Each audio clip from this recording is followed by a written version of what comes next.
Ouvrir une boulangerie en République démocratique du Congo, est-ce que c'est un rêve ou bien c'est un cauchemar? Par rapport à la question qui m'a été posée vis-à-vis à la vidéo que j'avais fait récemment sur TikTok, on m'a beaucoup posé cette question: est-ce que c'est une bonne chose ou bien c'est une mauvaise chose d'ouvrir une boulangerie à Kinshasa? Si c'est la première fois que vous tombez sur notre vidéo sur YouTube, n'oubliez pas de s'abonner massivement, de liker, de laisser aussi une petite commentaire, de nous suivre. Avant de commencer, avant que je vous donne cette réponse, j'aimerais d'abord me présenter pour ceux qui ne me connaissent pas. Qui suis-je? Je suis la représentatrice de marque cosmétique Sarah Beauty. Cette marque, elle est pour, je vends tout ce qui est cosmétique, tout ce qui touche la peau, qui ont des problèmes de peau. Et nous, on vous donne la solution par rapport à cette problématique-là. Et on ne s'est pas arrêté là. On vend aussi des parfums, on vend aussi de bijoux en acier inoxydable qui est très bonne qualité. Et maintenant, comme c'est fin de l'année, on est parti aussi à Kinshasa. On a ouvert notre première boulangerie. C'est la raison que je viens ici pour vous donner cette réponse comme a été posée. N'oubliez pas, je dis bien, n'oubliez pas de liker, n'oubliez pas de s'abonner sur notre compte et n'oubliez pas de laisser une petite commentaire. Si vous voulez aussi se lancer dans le business, moi je suis en Europe, mais je dirige déjà ma boulangerie à distance et ça se passe très bien. Et on va pas s'arrêter là. On a envie d'avancer et comme ça, on va avancer ensemble. Si vous avez besoin de fournisseurs, de comment commander, vous ne savez pas commander les choses en Chine, nous, on est là, on va vous donner la possibilité d'avoir votre chose ici en Europe et récupérer sans avoir une crainte quoi que ce soit. Voilà, la question a été posée. Est-ce que vraiment c'est une bonne chose? C'est une bonne chose d'ouvrir sa boulangerie à Kinshasa ou c'est un cauchemar d'ouvrir sa boulangerie à Kinshasa? Maintenant, moi, je vais te répondre. C'est un rêve d'ouvrir. Premièrement, je vais commencer par c'est un rêve et après, j'irai par un cauchemar et je te donne la solution qu'il faut faire. Je dirais c'est un rêve. Pourquoi? Parce que à Kinshasa, la population est vraiment jeune. Quand on dit la population est jeune, la consommation de pain, elle est vraiment beaucoup. Les gens consomment le pain et la croissance est vraiment très haute. Ça veut dire quoi? Les gens consomment le pain matin, midi, soir. La consommation de pain, elle est vraiment à haut et la demande elle est aussi en haut. Donc c'est un rêve d'ouvrir une boulangerie à Kinshasa. Je dirais aussi c'est un rêve aussi parce que l'aliment, le pain est l'aliment de base à Kinshasa. Vraiment, comme j'ai dit la première fois que non, on la consomme à chaque moment, à chaque minute. Le pain est à consommation et à demande. Donc, pour moi, c'est un rêve puisque Kinshasa est en train de grandir. Kinshasa, il y a beaucoup de monde, population plus de 15 millions d'habitants. Donc, tu as la possibilité de t'installer à Kinshasa, d'ouvrir ta boulangerie et vraiment, c'est un rêve. C'est un rêve pourquoi? C'est un rêve parce que il n'y a pas beaucoup de concurrence dans ce domaine-là. Ce sont les étrangers qui sont dans ce domaine-là, qui sont vraiment dedans dans ce domaine-là. Vous allez trouver beaucoup des étrangers dedans. Et nous-mêmes, les Congolais, on n'est pas beaucoup. Donc, c'est un rêve d'ouvrir et d'aller chercher ta part. Donc, ça veut dire que non, le business de pain, ce n'est pas encore les gâteaux et n'est pas encore vraiment saturé, quoi. Les gâteaux n'est pas encore saturé. Donc, tu as la possibilité d'aller chercher ta part des marchés. Tu as la possibilité, maman, d'aller chercher ou papa, d'aller chercher ta part des gâteaux à Kinshasa. Maintenant, là, ce sont les Libanais, les Indiens qui sont en train de bouffer. Regardez, depuis que le pain pain de victoire. Et à Kinshasa, je me souviens, j'étais même pas né. Jusqu'à aujourd'hui, il y a toujours pain de victoire. Mais ça devient, il a déjà des milliers, dont millions dans son compte. Grâce à quoi? Grâce à Kinshasa. Toi, tu vas là, tu vas rêver, tu vas dire oui, à Kinshasa, il y a rien, à Kinshasa. Mais il y a d'autres qui sont là, qui viennent ailleurs, qui sont en train de bouffer l'argent. Donc, tu as la possibilité d'aller chercher ta part des gâteaux à Kinshasa dans la boulangerie. C'est aussi un rêve. Pourquoi? Moi, j'ai dit c'est un rêve parce que comme je vous ai dit, dans différentes communes, dans certaines communes de Kinshasa, là où moi j'ai marché, par exemple à Kasavubu, j'ai beaucoup marché à Kasavubu, je n'ai pas vu la boulangerie à Kasavubu. Et vraiment, il n'y a pas beaucoup, voilà, il n'y a pas beaucoup de boulangeries à Kinshasa.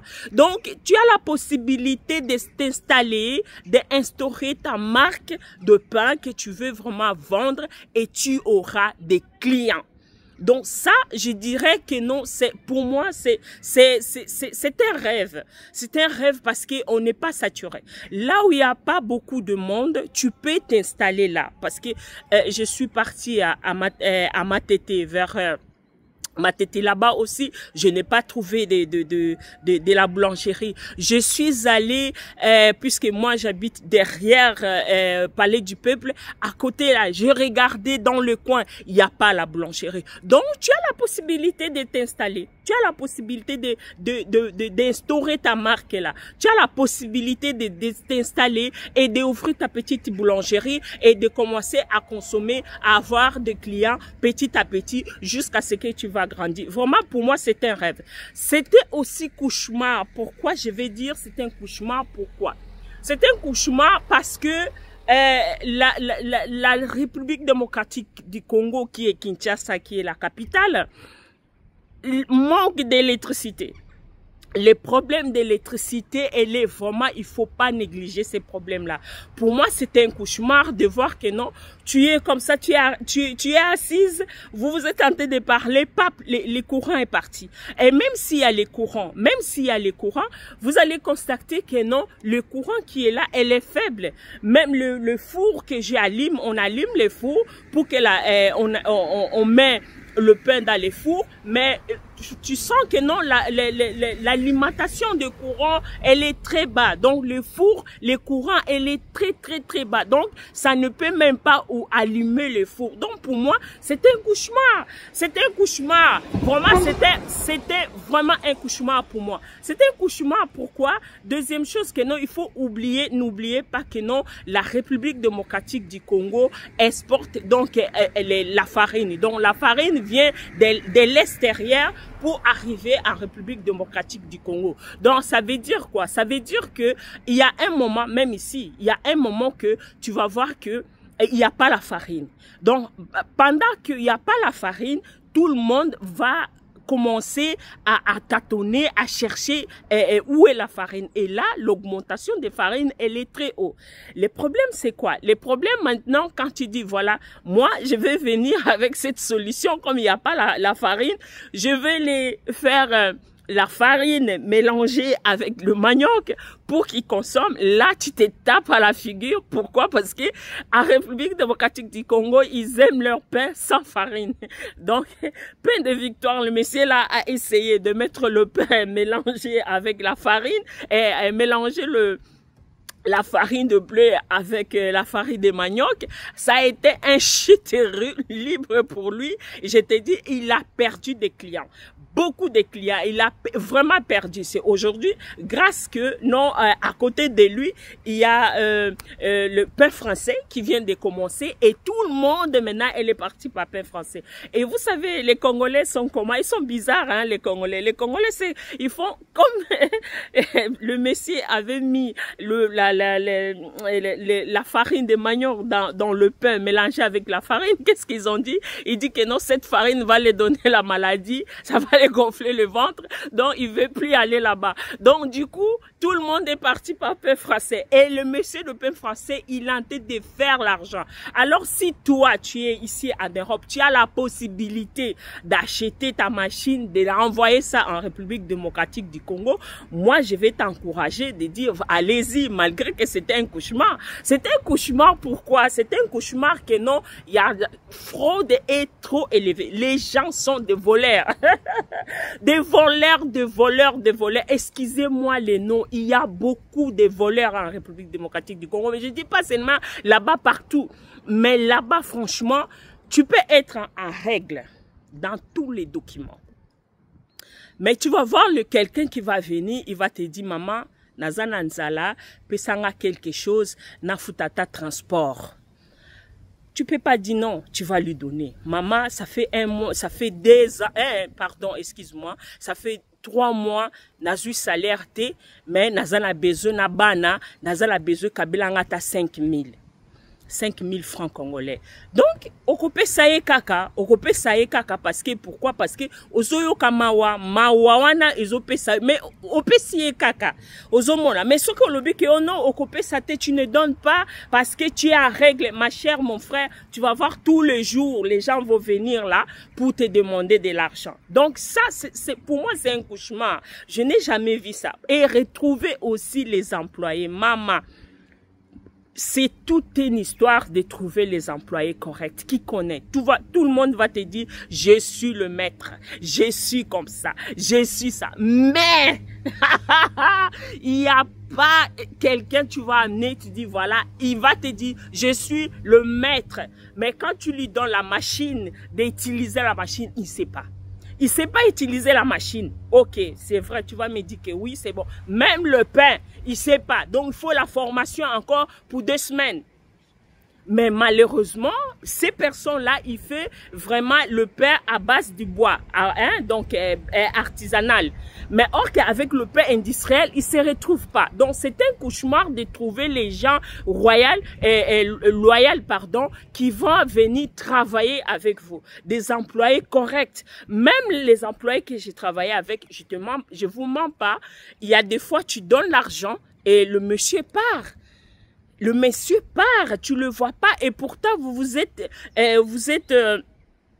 dire que non, on va travailler ensemble et voilà ton salaire, voilà on va faire ça, on va faire ça. Il était content, il a dit oui c'est vrai je veux et vous avez même écrit, signé, je m'engage à travailler pour toi. Les contrats est là, mais je vous mens pas.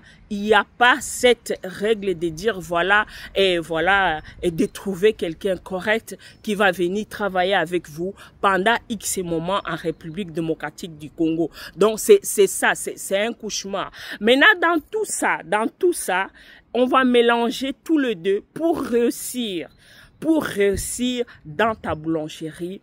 Première chose, comme conseil que moi je peux te dire, je peux te donner, il n'y a pas 2-3 chemins à faire. Pour moi, je te dis, c'est une fierté d'ouvrir ta boulangerie en République démocratique du Congo. Pourquoi? Parce que, premièrement, comme j'ai dit, la population est à hausse. La demande est très beaucoup. Vous avez la possibilité d'augmenter, de stabiliser votre pain comme vous voulez.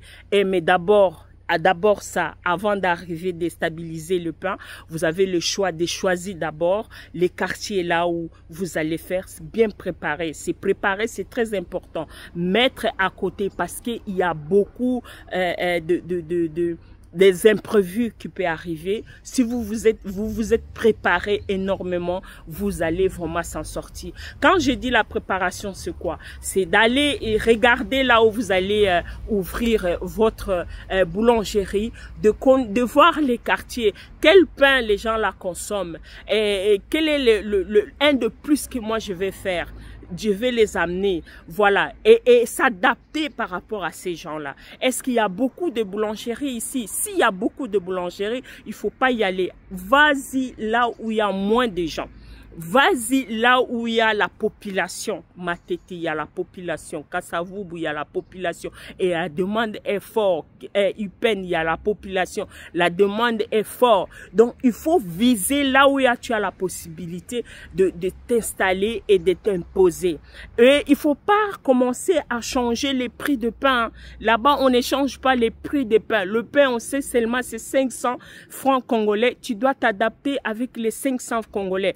Et fais un effort de trouver pour stabiliser l'électricité, fais un effort de mettre soit groupe électrogène comme moi, ou bien tu achètes les panneaux solaires qui coûtent énormément cher. Mais si vous voulez, nous on a des fournisseurs qui vont nous fournir le panneau solaire que si vous voulez, on peut commander pour vous le panneau solaire. Mais les panneaux solaires, moi je conseille quand tu es chez toi. Mais quand tu loues, ça sert à rien de mettre les panneaux solaires. Donc tu auras besoin des groupes électrogènes. Et le groupe électrogène, le problème avec le groupe électrogène, c'est quoi?